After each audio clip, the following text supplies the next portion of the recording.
But surely you must see instances of people that you teach or you try and imbibe these sort of entrepreneurial skill sets, and it just doesn't take. And I'm sure there must be times when you can see the elements of entrepreneurship in someone, like you mentioned, bounceability, that tenacity, the ability to think outside the box. And those kids are, much more willing to take on this learning and actually become successful. And other kids, it doesn't matter how hard or, how much you teach them, they just never get it. You know what I mean? And it just never sticks with them. Surely you must see those kinds of instances, no?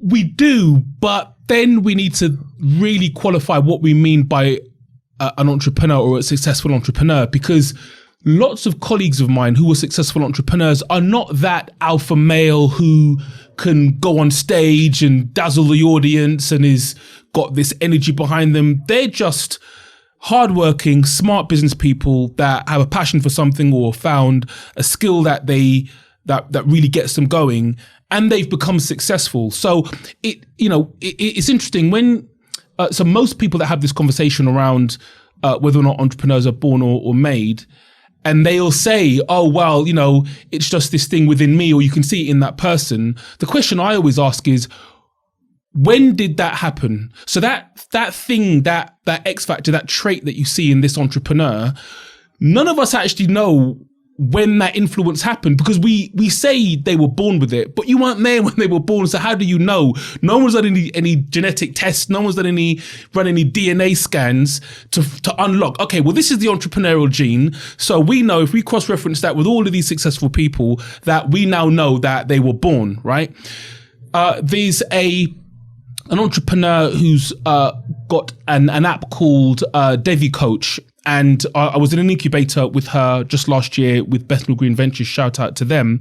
And she said that within the first 18 months of a child's development, they can become disadvantaged in regards to their ability to learn, ability to progress at that young an age. And most people would think, oh, well, maybe it's when they're in primary school or secondary school or whatever it might be. But no, it's actually much earlier than that.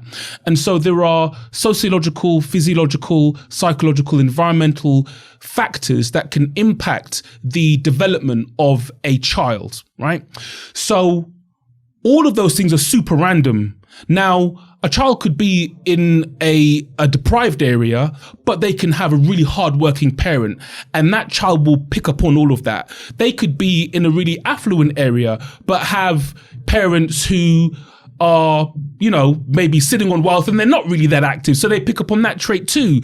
So I think that, you need to kind of look at the very early influences that people have, because those things can make up what we see as the entrepreneurial trait. Now, the other thing is interesting is that there are different types of entrepreneurs. So I always say that there's the entrepreneur that can come up with the great idea, right? And, is the visionary and all the rest of it. But typically that entrepreneur isn't necessarily the one that can scale the business, right? Which is why you see founders and hire CEOs.